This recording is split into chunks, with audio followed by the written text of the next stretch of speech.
आदाब नाजरीन, आप देख रहे हैं INN न्यूज़। मैं हूं शौकत अली सूफ़ी। आइए नज़र डालते हैं आज दिन भर की कुछ अहम खबरों पर। सदर जमहूरिया हिंद रामनाथ कोविंद ने होली के मौके पर तमाम हमवतनों को मुबारकबाद पेश की। रामनाथ कोविंद ने ट्वीट करके कहा कि होली के मुबारक मौके पर तमाम हमवतनों को मुबारकबाद। होली रंगों का त्यौहार, समाजी हमआहंगी का त्यौहार है और लोगों की ज़िंदगी में खुशी, जोश और उम्मीद पैदा करता है। मेरी तमन्ना है कि जोश और जज्बे का ये त्यौहार हमारे सकाफती तनों में पिन्हा कौमी वहदत को मज़ीद तक़वियत बख्शे। इस दौरान वज़ीर आज़म नरेंद्र मोदी ने भी बदी पर नेकी की जीत की अलामत होली त्यौहार के मौके पर अहले वतन को मुबारकबाद पेश की। मिस्टर नरेंद्र मोदी ने ट्वीट किया कि आप सबको होली मुबारक हो। खुशी व मसरत, जोश और लुत्फ़अंदोज़ी का ये त्यौहार हर शख्स की ज़िंदगी में नया जोश और जज्बा पैदा करे। गवर्नर तमिलिसाई सौंदरराजन और वज़ीर आला के चंद्रशेखर राव ने होली के त्यौहार के मौके पर तेलंगाना की आवाम को मुबारकबाद दी और नेक ख्वाहिशात पेश की। एक पैगाम में गवर्नर ने कहा कि मैं ख्वाहिश करती हूँ कि रंगों का ये त्यौहार वाकई में आपकी ज़िंदगी और माशरे में खुशी, सेहत, अमन और खुशहाली लाए। होली की खुशी मनाने से मुख्तलिफ तबक़ात और लोगों के माबैन रिश्ते मजबूत होते हैं। वज़ीर आला के चंद्रशेखर राव ने लोगों को होली के मौके पर मुबारकबाद पेश की है। उन्होंने लोगों पर भी जोर दिया कि वो कोविड रहनुमायाना खतूत पर अमल पैरा हो और अवामी मुकामात पर नहीं बल्कि अपने घरों में त्यौहार मनाएं। रियासती जूनियर पंचायत सेक्रेटरीज एसोसिएशन के एक वफ्द ने पीर के रोज़ हैदराबाद में वाक़ वज़ीर पंचायत राज एरावली दयाकर राव की रिहाइशगाह पहुंचकर उनसे मुलाकात की। मुलाकात करने वालों में एसोसिएशन के सदर जी राजेश्वर राव, रामकृष्णा, ए सुरेश, मनोहर रेड्डी, मल्लिका अर्जुन और दीगर शामिल हैं। इस मौके पर वफ्द ने उनकी हर वक्त रहनुमाई करते हुए पहले प्रगति प्रोग्राम को कामयाब बनाने के लिए उनके साथ ताउन करने और सेक्रेटरियों के बराबर जूनियर पंचायत सेक्रेटरियों को उजरत दिलाने में अहम रोल अदा करने पर वज़ीर एरावली दयाकर राव से इजहार तशक्कुर किया। उन्होंने वज़ीर दयाकर राव से प्रोबेशनरी पीरियड की मुद्दत को कम करने के लिए वज़ीर आला से नुमाइंदगी की भी अपील की है। मादरी ज़बान उर्दू की अदम दिलचस्पी ने हमें हर महाज पर तरक्की की बुलंदियों तक परवास करने में रुकावटें खड़ी कर दी हैं, जिसका नतीजा यह है कि आज तलबा उर्दू ज़बान के बजाय अरबी ज़बान को ज़बान दुआम के तौर पर हुसूल तालीम के लिए ले रहे हैं, जबकि अरबी का एक लफ्ज़ भी तलबा को नहीं आता। सिर्फ अंग्रेज़ी रस्मुल ख़त में लिखने की सहूलत की वजह से तलबा अरबी ज़बान पर फ़रीफ़ता हैं। INN से खुसूसी गुफ्तगू करते हुए secretary board of intermediate education Syed Umar Jaleel ने बताया कि इंटरमीडिएट में अरबी ज़बान दुआम लेने वाले तलबा तकरीबन 70,000 हैं और उर्दू ज़बान दुआम के तौर पर सिर्फ 14,000 तलबा ने पसंद किया है।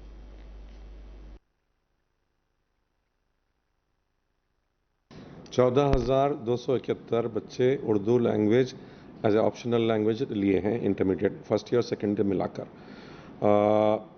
इसमें से तकरीबन 10,000 बच्चे गवर्नमेंट कॉलेजेस में हैं और 4,300 प्राइवेट कॉलेजेस में हैं। इस वक्त इंटरमीडिएट में टोटल स्टूडेंट कितने हैं ओवरऑल? गुज़िश्ता साल 9,65,000 बच्चे इम्तिहान लिखे थे intermediate first year second year मिलाकर। उसमें से सिर्फ 14,271 बच्चे Urdu as a optional language लिए थे। उसके बाद में ये बताइए, इसमें अरबी के तलबा कितने हैं, संस्कृत के कितने तलबा हैं? अरबिक के 69,701 और तेलुगु के 2,86,000 और संस्कृत के 3,86,000 बच्चे हैं। जलील साहब ये बता सकते हैं कि उर्दू के तलबा का जो परसेंटेज हम सिर्फ 14,000 2 साल के फर्स्ट और सेकेंड ईयर मिला के, तो इसमें कम होने का रीज़न क्या है? जबकि हैदराबाद उर्दू का शहर है, यहाँ से बड़े बड़े अखबारात निकलते हैं और उर्दू के जो है माहिरीन यहाँ से पैदा हुए हैं और हमारी जो यूनिवर्सिटी पहली कायम हुई थी उस्मानिया से उर्दू मीडियम के जरिए तालीम, और आज ये परसेंटेज बिल्कुल लो हो गया, तो इसका रीज़न क्या हो सकता है? 2-3 बातें हैं। एक तो ये कि हमारे यहाँ गवर्नमेंट और गवर्नमेंट सेक्टर कॉलेजेस मिलाकर तकरीबन 1100 कॉलेजेस हैं। उसमें number of lecturers teaching Urdu बनिस्बत तेलुगु के कम है। और प्राइवेट कॉलेजेस में भी उर्दू के लेक्चरर्स कम हैं, इस वजह से भी है। लेकिन अगर बच्चे पूरे इसके ऊपर बज़िद रहें कि हमको चाहिए उर्दू, तो कॉलेज को प्रोवाइड करना होगा। अब मिसाल के तौर पे प्राइवेट कॉलेजेस में 3,69,000 बच्चे संस्कृत पढ़ रहे हैं। संस्कृत आम उसमें इस्तेमाल में नहीं है, गवर्नमेंट के उसमें इस्तेमाल में नहीं है, लेकिन फिर भी वो लेते हैं, ज़िद करते हैं, तो प्राइवेट कॉलेज को प्रोवाइड करना पड़ता है। अगर हमारे बच्चे भी ज़िद करें कोई भी लैंग्वेज के लिए, उर्दू के लिए हो या तेलुगु के लिए हो या किसी भी लैंग्वेज के लिए हो, तो मजबूरन कॉलेज को प्रोवाइड करना होगा, क्योंकि डिमांड अगर रहेगा तो वो सब्जेक्ट वो लोग इंक्लूड करेंगे। जिसका सब्जेक्ट का डिमांड नहीं है तो वो लोग इंक्लूड नहीं करते। अक्सर जगहों पे ये होता है कि सेल्फ स्टडी भी कर लेते हैं कुछ बच्चे, टीचर ना होने की वजह से। ठीक है, उर्दू के शहर में, इतना बड़ा शहर उर्दू का, और पूरे रियासती वजीर मल्ला रेड्डी ने सिकंदराबाद के बोयिनपल्ली में पार्टी कायदीन और अपने हामियों के हमरा होली त्यौहार में हिस्सा लेने के बाद रियासत के अवाम को रंगों के इस त्यौहार की मुबारकबाद पेश करते हुए अवामुन्नास से अपील की कि वो इस त्यौहार और आने वाले त्यौहारों के मौके पर कोरोना के रहनुमायाना खतूत पर सख्ती के साथ अमल करें, मास्क का इस्तेमाल करने के अलावा समाजी फासले का खुसूसी ख्याल रखें। वाज़ेह है कि ग्रेटर हैदराबाद में होली त्यौहार नहायत ही जोश व खरोश के साथ मनाया गया और एक दूसरे पर रंग फेंके गए।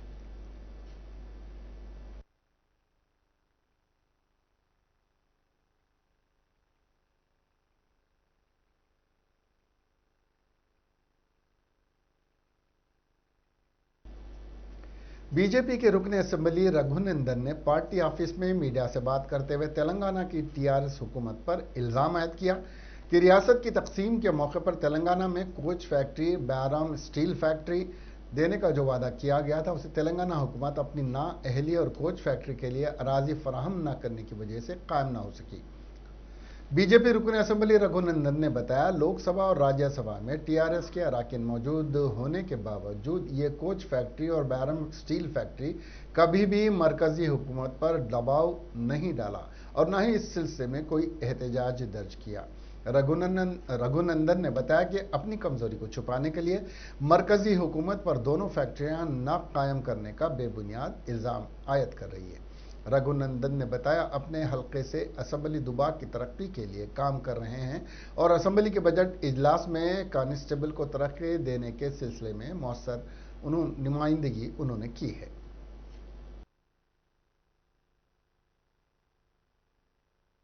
इनके पहले जो लेजिस्लेटिव का मीटिंग्स कंप्लीट हुए, उसमें अपोजिशन को बहुत कम टाइम देके उन लोग जो बोलना चाह रहा था वो बोलने के लिए कोशिश किया। डेमोक्रेसी में अपोजिशन वाला मिरर का जैसा, जो पॉलिटिकल पार्टी रूलिंग में है उसका गलती जो है वो पब्लिक के सामने रखने के लिए कोशिश करता है, मगर ये गवर्नमेंट मिरर में उसका छाया उन्हें देखने के लिए तैयार नहीं है।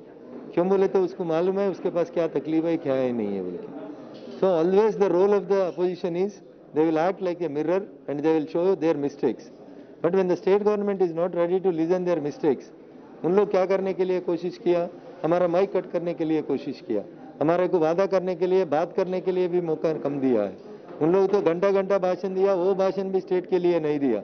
वो लोग भी सेंट्रल गवर्नमेंट को बदनाम करने के लिए, भाजपा को बदनाम करने के लिए ही यूज किया। वो सही तरीका नहीं है। डेमोक्रेसी में हर लोगों को बात करने का मौका देना, हर पार्टी को बात करने का मौका देना, जो पार्टी है वो पार्टी उन लोगों का विनती पार्लियामेंट में सबमिट करने का, असेंबली में सबमिट करने का मौका देना, वो भी नहीं दे के उन लोगों का भजना कर लेके दूसरा लोगों को डांटना, ये सही तरीका नहीं है। So party should be given proper time and 6 दिन में 7 दिन में बजट सेशन कंप्लीट करना बहुत बुरा है। सीएम साहब बहुत बार बोलते हैं प्रतिपक्ष के पास कुछ भाषण देने के लिए कुछ भी नहीं है, तुम लोग घंटा बात करो, 2 घंटा बात करो, 1 महीना बात करो, हम लोग असेंबली को चलाते बोल के बोलते, बाहर मीडिया से बोलते हैं। मगर जब वक्त आता, चलाने के टाइम आता, 3 मिनट 5 मिनट के अंदर 30 मिनट्स के अंदर ही हमारा माइक कट करके उन लोग जो भाषण देना चाह रहा वो दे रहा, वो पूरा डेमोक्रेसी के लिए वेरी अनफॉर्चुनेट है। ऐसा नहीं करना। एटलीस्ट आइंदा आने वाला समावेश में तो भी स्टेट गवर्नमेंट उसका इरादा को बदलना बोल के मैं विनती। टीआरएस पार्टी ने नागार्जुना सागर हल्के असेंबली के ज़िमनी इंतखाबात के उम्मीदवार को हतमी शक्ल दे दी है। मरहूम एमएलए नोमुला नरसिम्हया के बेटे नोमुला भगत कुमार को टीआरएस का टिकट दिया गया है। पीर के रोज तेलंगाना भवन में टीआरएस के सरबराह चीफ मिनिस्टर के चंद्रशेखर राव ने भगत को बी फार्म हवाले किया। पार्टी की जानिब से उन्हें इस मुहिम के लिए 28 लाख रुपए का चेक भी हवाले किया गया। भगत कल सुबह पर्चे नामजदगी दाखिल करेंगे। वाज़ेह है कि कांग्रेस पार्टी पहले ही कुंदुकूरू जाना रेड्डी को अपने उम्मीदवार के तौर पर मैदान में उतार चुकी है। बीजेपी ने अभी तक उनके उम्मीदवार को हतमी शक्ल नहीं दी है। सागर ज़मीनी इंतखाबात के लिए टिकट की उम्मीद रखने वाले टीआरएस कायद कोटी रेड्डी को एमएलसी देने का के चंद्रशेखर राव ने इस मौके पर तयखुन भी दिया है। टीआरएस के रुकने कानून साज काउंसिल के कविता ने पीर के रोज हैदराबाद के निम्स अस्पताल में दी जाने वाली कोरोना वैक्सीन की पहली खुराक ली। इसके बाद उन्होंने मीडिया से बात करते हुए कहा कि कोरोना वैक्सीन से मुतालिक गलत अफवाहों पर तवज्जो न दें और अपनी और अपनों की सेहत का ख्याल रखते हुए कोरोना वायरस से बचाव की वैक्सीन लें। हाल ही में कविता ने ट्विटर पर उनके शौहर अनिल को कोरोना वायरस से मुतासिर होने की इत्तला देते हुए कहा था कि डॉक्टर्स के कहने पर घर के तमाम अफराद होम क्वारंटाइन में हैं।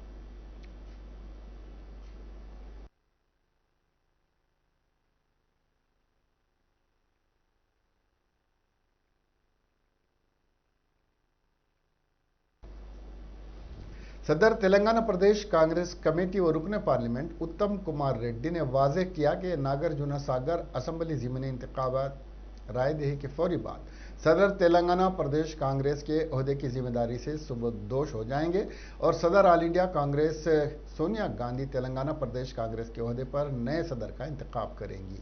उन्होंने एक सवाल के जवाब में बताया कि नया सदर पार्टी का कोई भी कायद हो वो इसके तहत काम करते हुए पार्टी को 2022 तक मुस्तहकम करेंगे और तेलंगाना में 2023 के इंतखाबात में पार्टी को इख्तिदार दिलाने में अहम रोल अदा करेंगे।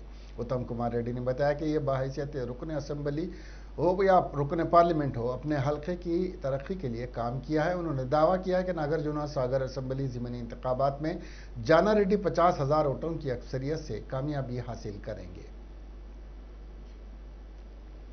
सीपीआई की कौमी आमेला के रुकन के नारायण ने कहा कि तिरुपति से लोकसभा ज़मीनी इंतखाबात की बीजेपी उम्मीदवार रत्ना प्रभाकर के किए गए रिमार्क्स पर तनकीद करते हुए कहा कि बीजेपी दिल्ली से लेकर तिरुपति तक सिर्फ दौलतमंद कारपोरेट को ही इंतखाबात में पार्टी टिकट देती है। बीजेपी ने दासरी श्रीनिवास को टिकट देने का वादा करते हुए आखिरी वक्त में रत्ना प्रभाकर को टिकट दिया, जबकि रत्ना प्रभाकर कर्नाटक में सेक्रेटरी के ओहदे पर फायज रहकर बदउनवानियों में मुलविस हैं। उन पर कई केसेस दर्ज हैं। नारायण ने कहा कि सीपीआई अवाम मकबूल और अवामी खिदमात का जज्बा रखने वाले कायद का एहतराम करती है और पार्टी टिकट देती है, जबकि बीजेपी सरमायाकारों दौलतमंद अफराद को पार्टी टिकट देती है।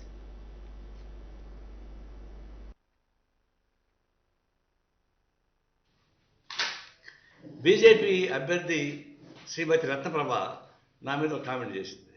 అంటే నారాయణ లూజ్ టంగ్ మాట్లాడుతున్నాడు, దాన్ని నేనే చేయలేదని చెప్తున్నాను. నేను చెప్పింది ఏంటి, బీజేపీ వాళ్ళు చాలా నీతులు చెప్తారు, ఆర్ఎస్ నీతులు, కానీ కేంద్రం నుంచి ఇక్కడ దాకా చూస్తుంటే అంతా కార్పొరేట్ కంపెనీస్ని, డబ్బులు ఎగ్గొట్టిన వాళ్ళని, డకాయిట్స్ని, కూనీకోరుల్ని మొత్తం మంది చేసుకుంటున్నారు. క్యాబినెట్లో కానీ ఎమ్మెల్యేస్ కానీ ఇస్తున్నారు సీట్లు. ఇక్కడ కూడా సీట్ ఇచ్చారు. 2 నెలలుగా దాసరి శ్రీనివాస్కి ఇస్తాం చెప్పేసి ఉడికి చేసుకుని సడన్ లాస్ట్ మినిట్లో రత్నప్రభకి ఇచ్చారు. ఎందుకు ఇచ్చారు? ఆమె కర్ణాటక చీఫ్ సెక్రటరీకి వెళ్ళి ఈ డబ్బులు బాగా సంపాదించుకొని చెప్పేసిన ఆరోపణలు ఉన్నాయి. అంతకుముందు కేసుల్లో ఉంది, రాజశేఖర గారి కేసుల్లో ఉంది. అట్టేటప్పుడు ఈ బీజేపీ వాళ్ళు చెప్పేదంతా శ్రీరంగ నీతిరేనా? ఇచ్చే క్యాండిడేట్స్ మొత్తం ఇట్లా కళంకి దొరికిస్తారా?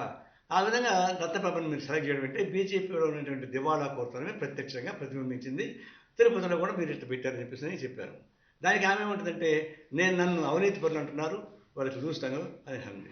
నిజమే, నాది లూజ్ టంగ్ కావచ్చేమో, కానీ నా చేతులు మాత్రం గట్టిగా ఉంటాయి.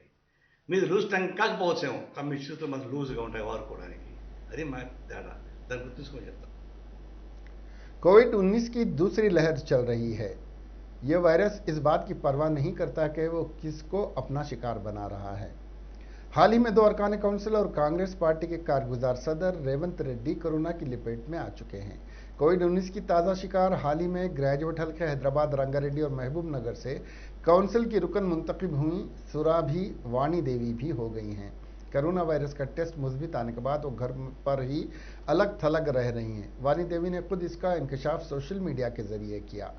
वानी देवी ने टीआरएस के कायदीन, पार्टी वर्कर्स और अवाम जो उनसे हालिया दिनों में राब्ते में आए थे कोरोना टेस्ट करवाने और आइसोलेशन में चले जाने को कहा। वानी देवी ने इंतखाबात में कामयाबी के बाद चीफ मिनिस्टर के चंद्रशेखर राव से भी मुलाकात की थी। तेलुगुदेशम पार्टी के कौमी सदर एन चंद्रबाबू नायडू पार्टी के 40वें यौम तासीस पर पार्टी कायदीन और कारकुनों को मुबारकबाद दी। चंद्रबाबू नायडू ने कहा कि एनटी रामाराव ने कंदकूरी, वीरेशालिंगम, गुरुजाड़ा, पोट्टी श्रीरामुलु और अंबेडकर के ख्यालात से मुतासिर होकर तेलुगुदेशम पार्टी का क़याम अमल में लाया था।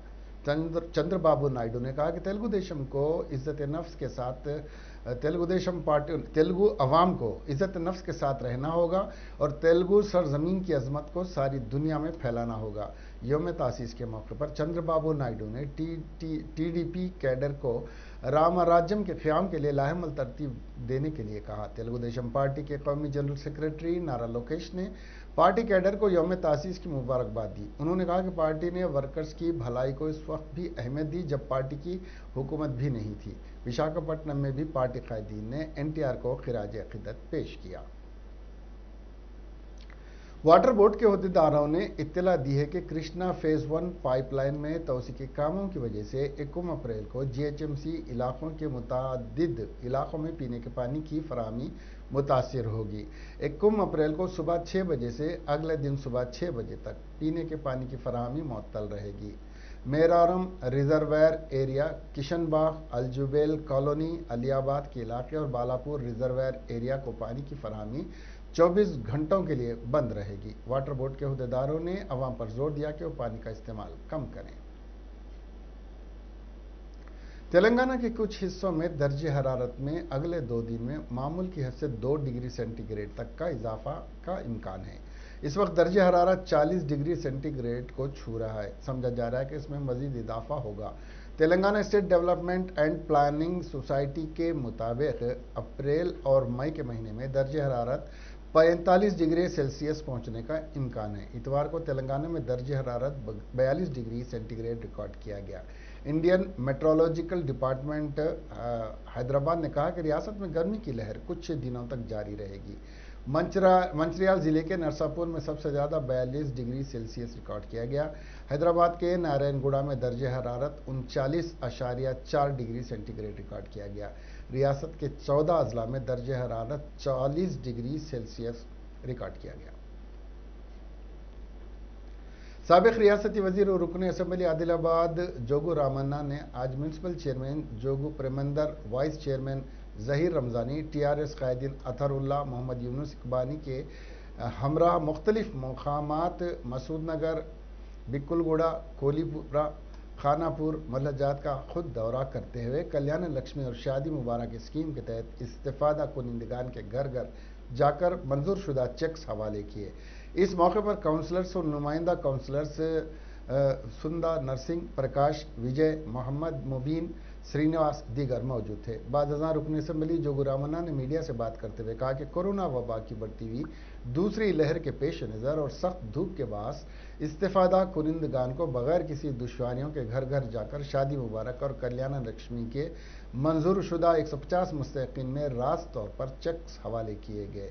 उन्होंने मजीद कहा कि टीआरएस हुकूमत अवामी फलाह और बहबूद के मकसद के साथ आगे बढ़ रही है। चीफ मिनिस्टर के चंद्रशेखर राव की क़यादत में फलाह इसकी माँ को हर घर की दहलीज तक पहुँचाने के इक़दाम रूबअमल लाए जा रहे हैं। जोगू रामन्ना ने कहा कि रियासत तेलंगाना जैसी मिसाली स्कीमात की नज़ीर मुल्क भर में नहीं मिलती। इस मौके पर पार्टी कायदीन, कारकुनान और दीगर भी मौजूद थे। वज़ीर आला जगनमोहन रेड्डी ने जिले विजयनगरम सोनकरीपेट में पेश आए सड़क हादसे के बारे में दरियाफ्त किया, जिस पर हुक्काम ने बताया कि आरटीसी बस में सफ़र करने वाले अफराद हादसे का शिकार हो गए। लारी और बस के तसादुम की वजह से हादसा पेश आया। वज़ीर आला ने महलुकीन के लवाकिन से दिली ताज़ियत का इजहार किया। वज़ीर आला जगनमोहन रेड्डी ने हुक्काम को ज़ख्मियों को बेहतर तिबी खिदमात फराहम करने की हिदायत की। वाज़ेह है कि आंध्र प्रदेश के ज़िले विजयनगर में पेश आए सड़क हादसे में 4 अफराद हलाक और दीगर 7 अफराद जख्मी हो गए। यह हादसा जिले के सुंकारिया पेट के करीब उस वक्त पेश आया जब मुखालिफ सिम से आने वाली 2 आरटीसी बसें एक दूसरे से टकरा गईं। इसी दौरान वहां से गुजरने वाली लारी आरटीसी बस से टकरा गई। इस हादसे में 4 अफराद हलाक हो गए जबकि मुतादिद मुसाफिर जख्मी हुए थे। इनमें से 5 की हालत तशवीशनाक बताई गई है।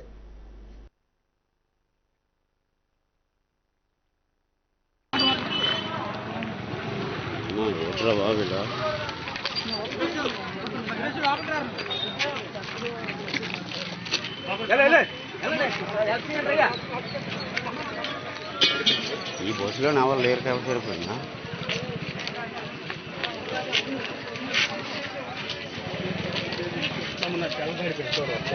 ఇది నడుపుతారు చూడండి.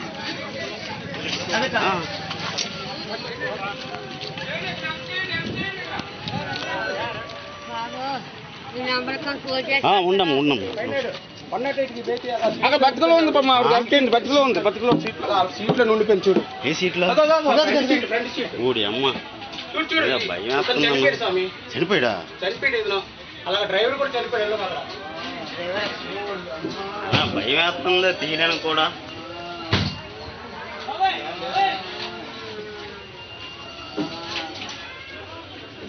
కళ్ళ ముందే ఎంత యాక్సిడెంట్.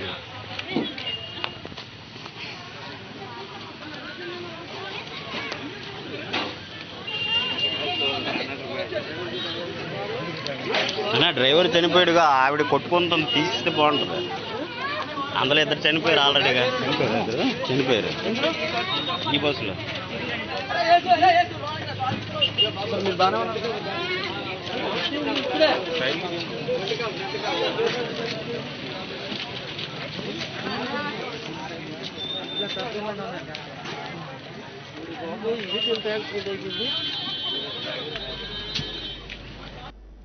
जियागुड़ा इलाके में एक शख्स ने घरेलू परेशानियों से तंग आकर खुदकशी की कोशिश की।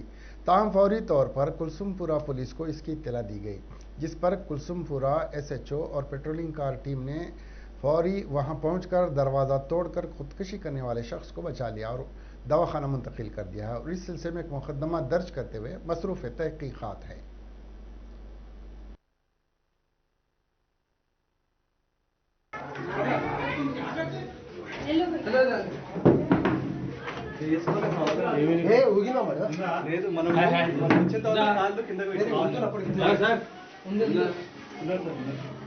మేము రాగానే కాళ్ళు కిందకి అప్రోచ్ చేయాలి.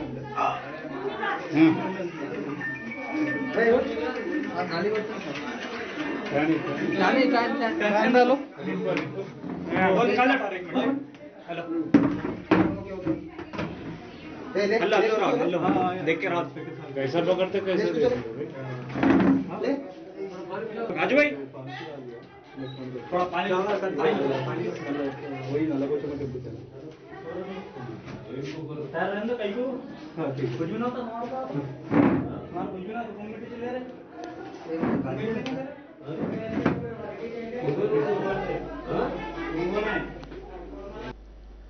शहर हैदराबाद के कुशाईगुड़ा इलाके में लगी आग के नतीजे में 4 दुकानें जलकर मुकम्मल तौर पर खाकिस्तर हो गई। इस वाक़े में किसी जानी नुकसान की कोई इत्तला नहीं है, अलबत्ता माली नुकसान जरूर हुआ है। इधर नहीं मिलता, हटो जरा, रुको।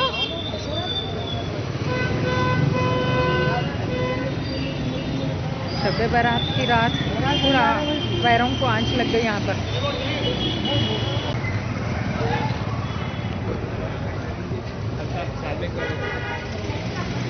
ये देखिए बीबाजार चौरस्ता चमेली के मंडवे के पास जो है बहुत भयंकर आग लग गई है। कचरे कुंडी में थोड़ी सी आग लगी, उसके बाद जो है पूरा जंक्शन वगैरह शॉर्ट हो रहे हैं पूरे। यहाँ पे बहुत भयंकर आग लग गई। यहाँ पे देखिए इधर से रोड बंद कर दिए और जो है इधर से भी बंद कर दिए सारे। देखिए आप देख सकते हैं यहाँ पे आप, ये बीबाजार चौरस्ता बीबाजार चौरस्ते से पहले चमेली का मंडवा है, इसके बाद दरगाह के बाजू कचरे की कुंडी है। तो जो है ये बहुत भयंकर तरीके से शॉर्ट हो रहा है और जो है अभी फायर वाले आए और आके जो है ये पानी मार रहे हैं।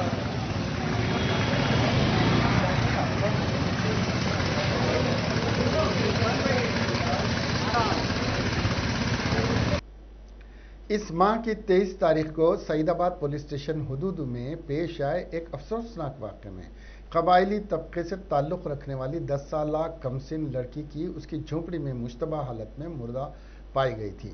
मुतवफ़िया के वालिदैन ने इस सिलसिले में पुलिस में शिकायत दर्ज करवाई थी कि इस मासूम लड़की के साथ असमत दरी हुई है और इसको कत्ल कर दिया गया है। मुतवफ़िया के वालिदैन का कहना है कि पुलिस ने शिकायत के बावजूद भी कोई कार्रवाई नहीं की है, जबकि पुलिस इसको खुदकशी बता रही है। मुतासरा खानदान ने मीडिया को बताया कि उनकी बेटी छोटी है और वो खुदकशी नहीं कर सकती, किसी ने जानबूझकर उसे कत्ल कर दिया है। वालिदैन ने इंसाफ का मुतालबा किया है।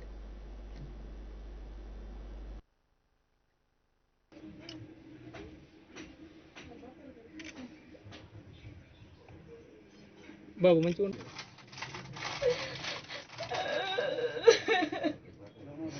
ఇట్లా రామ్మ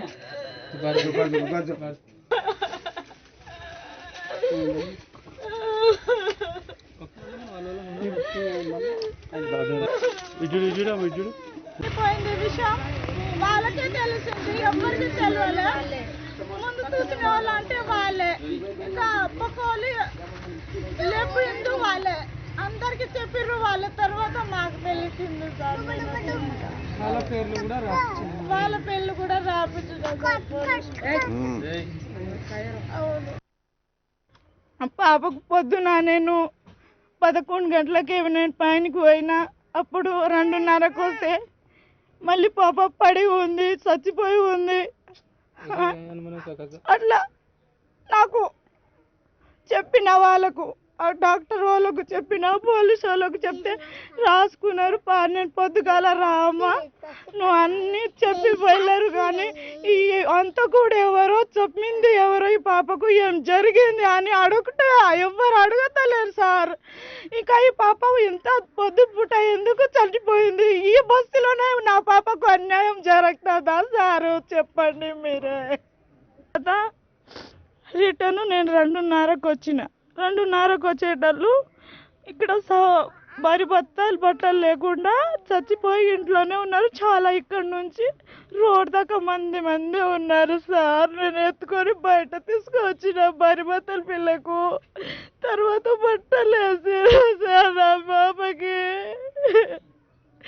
తర్వాత ఏమో ఈడకెళ్ళి అవి తాడు ఉంది, తాళ్ళలాగా. ఇంకా ఏమో ఆ పాపకు ఇక్కడ దెబ్బ తాకి ఉంది, ఇక్కడ దెబ్బ తాకి ఉంది. చూసిన నేను ఎత్తుకొని, పాప అట్లా చేసేదాన్ని కాదు. మనం పెద్దవాళ్ళకే ఊరి పెట్టుకోవాలంటే మనకు భయం. रियासत तेलंगाना में जदीद सेक्रेटेरिएट के साथ साथ स्मार्ट हुक्मरानी के लिए हुकूमत संजीदा हो चुकी है। स्मार्ट हुक्मरानी के जरिए हुकूमत अवाम के मसाइल को हल करने के लिए लाएमल तैयार कर रही है। पुलिस कमांड कंट्रोल के तौर पर जदीद सेक्रेटेरिएट कमांड कंट्रोल रूम क़याम करेगी। रियासत के हालात से वक्तन फ़वक्तन मालूमात हासिल किए जाएंगे। इसके अलावा दही सतह से हुकूमत के प्रोग्राम्स स्कीमात पर अमलावरी का भी जायज़ा लिया जा सकेगा। दही सतह से अवाम को बुनियादी सहूलियात की फराहमी के साथ साथ रियासत भर में फौरी मसाइल से वाकफियत के लिए हुकूमत इक़दाम करने जा रही है। डिजिटल मॉनिटरिंग के तर्ज को अजला के कलेक्टर्स, हुकाम के दफातर से मजबूत किया जाएगा। स्मार्ट हुक्मरानी के लिए हुकूमत कंप्यूटर्स, लैब्स, टैब्स, डिजिटल और दीगर सहूलियात दस्तयाब करेगी। ज़िले महबूब नगर के कस्बे मलकठल के नवाही इलाके खानापुर गांव में एक खातून की अजली लाश मिली। पुलिस को शुबा है कि ये वाक़या इतवार की आधी रात को पेश आया होगा। ताम पीर की सुबह उस वक्त मंजर आम पर आया जब गांव वालों को एक जली हुई लाश मिली। उन्होंने पुलिस को इसकी इत्तला दी। इत्तला पाकर मौके पर पुलिस क्लूज टीम के साथ पहुंची और इस जगह का मुआयना किया और शवाहिद इकट्ठा किए। उन्होंने जाए वक़ूफ़ से शराब की बोतल और चूड़ियाँ जब्त की। पुलिस ने बताया कि उन्हें शुबा है कि औरत को कत्ल करने के बाद उसकी लाश नजर आतिश की गई है। पुलिस की मज़ीद तहक़ीक़ात जारी हैं।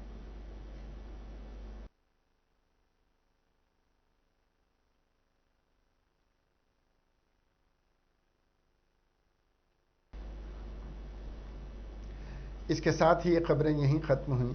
अब हमें दीजिए इजाज़त और देखते रहिए INN चैनल। खुदा हाफिज़।